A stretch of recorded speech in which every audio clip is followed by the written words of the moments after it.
Assalamualaikum warahmatullahi wabarakatuh.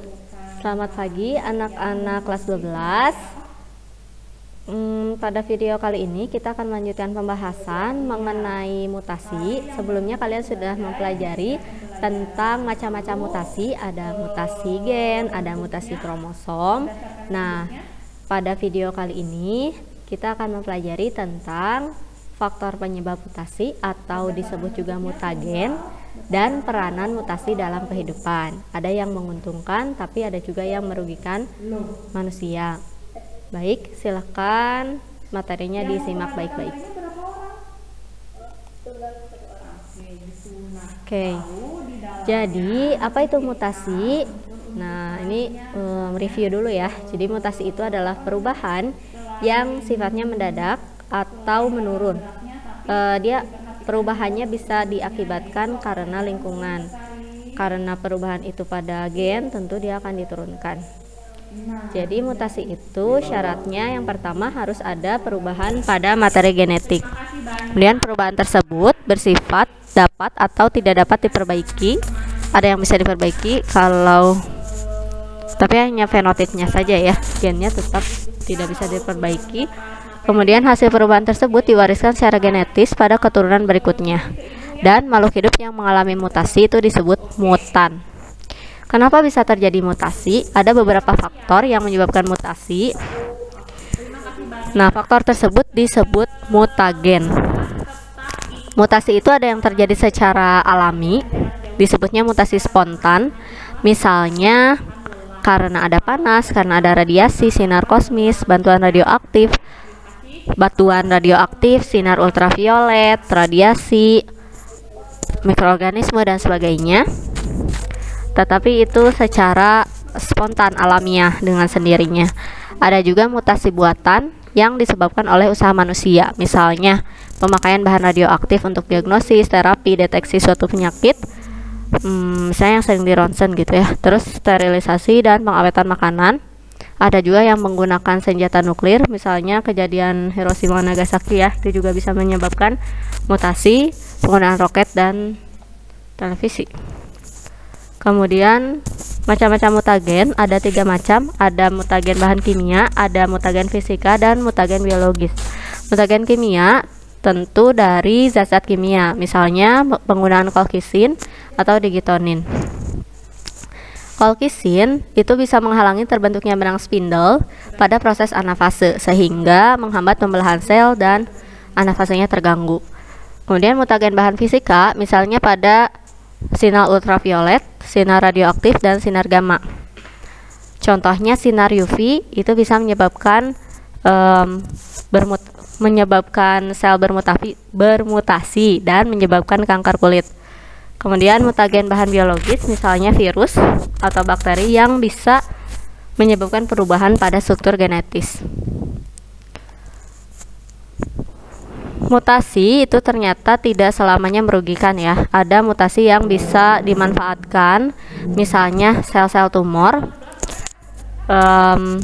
digunakan radiasi, sinar mengion atau radioterapi seperti penyinaran dengan sinar X untuk kemoterapi.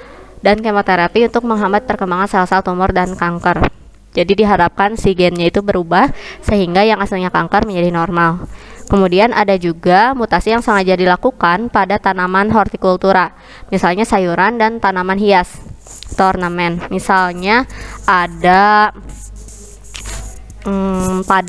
padi yang mengandung protein lebih banyak. Kemudian ada tumbuhan misalnya buah yang ukurannya jauh lebih besar daripada buah yang aslinya yang tanpa mutasi. Nah, itu contoh pemanfaatan mutasi.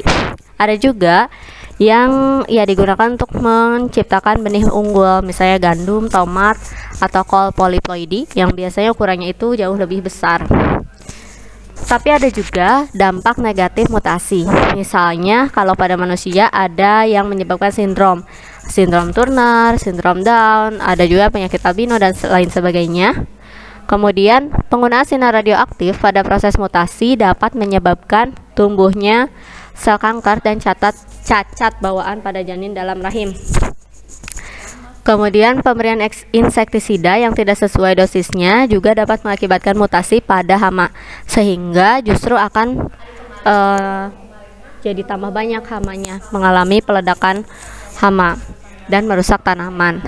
Nah, karena dampak mutasi itu, sehingga sekarang jadi banyak ya orang yang menolak tanaman-tanaman atau buah-buahan atau sayuran yang bibit unggul karena diduga bisa menyebabkan mutasi pada manusia juga.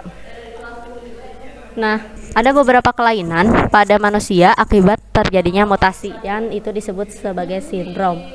Misalkan yang pertama ada sindrom Klinefelter. Sindrom Klinefelter itu kalau kita lihat ini karyotipnya ya, mungkin kalian bisa melihat yang mana kira-kira yang berbeda. Nah, betul di sekitar sini ya.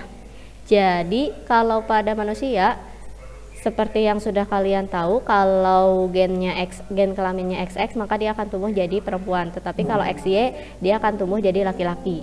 Nah, pada sindrom Klinefelter kalian bisa lihat dia memiliki 2 buah kromosom X dan 1 kromosom Y, sehingga dia itu jenis kelaminnya laki-laki, tetapi karena dia mempunyai 2 kromosom X, ciri-ciri perempuannya juga muncul seperti itu.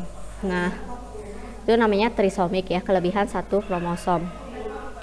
Jadi ciri-cirinya misalnya dia itu tingginya berlebihan, kemudian testisnya tidak berkembang, osteoporosis, payudaranya berkembang, kemudian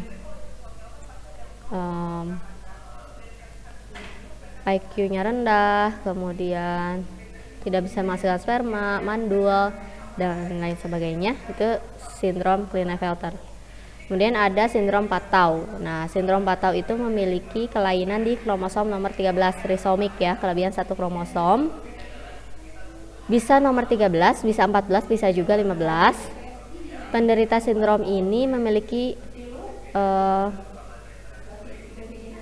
kerusakan pada otak dan peredaran darah, langit-langit mulutnya terbelah, sehingga bayi yang mengalami sindrom Patau itu jarang bertahan hidup lebih dari 1 tahun. Selanjutnya ada sindrom Turner. Sindrom Turner itu mengalami kekurangan kromosom pada kromosom kelamin, sehingga hanya ada kromosom X-nya saja. Jenis kelaminnya wanita, tapi dia tidak memiliki ovarium yang sempurna. Kemudian dia steril atau mandul, ciri seksual tidak berkembang, dan cenderung lebih pendek daripada orang lain. Kemudian sindrom Jacob. Kalau tadi kekurangan, kalau ini malah kelebihan kromosom Y ya. Jadi dia memiliki trisomik pada kromosom ke-23, sehingga disebut juga laki-laki super. Umumnya sindrom tersebut berwajah kriminal, cenderung psikopat. Itu ciri-cirinya ya, contohnya seperti ini. Kemudian ada sindrom Edward. Sindrom Edward mengalami trisomik, bisa dilihat pada kromosom ke-18 ya. Penderita sindrom Edward ini tengkoraknya lonjong, bahunya lebar pendek, telinganya agak ke bawah dan tidak wajar nih contohnya. Selanjutnya ada sindrom Down. Sindrom Down itu memiliki kelainan trisomi, kelebihan 1 kromosom pada kromosom 21. Ini contohnya seperti ini. Dia wajahnya mirip-mirip ya, sehingga disebut juga sindrom 1000 wajah. Kelainan kromosom tersebut menyebabkan pertumbuhan mentalnya terhambat. Kemudian dia juga memiliki kekurangan pada ketahanan terhadap infeksi. Cirinya bermata sipit, kaki pendek, berjalan lambat, dan lain sebagainya. IQ-nya juga di bawah rata-rata ya. Baik, itu saja yang dapat Ibu sampaikan. Semoga ada manfaatnya. Terima kasih atas perhatiannya. Tetap semangat dan sehat. Sekian, Assalamualaikum warahmatullahi wabarakatuh.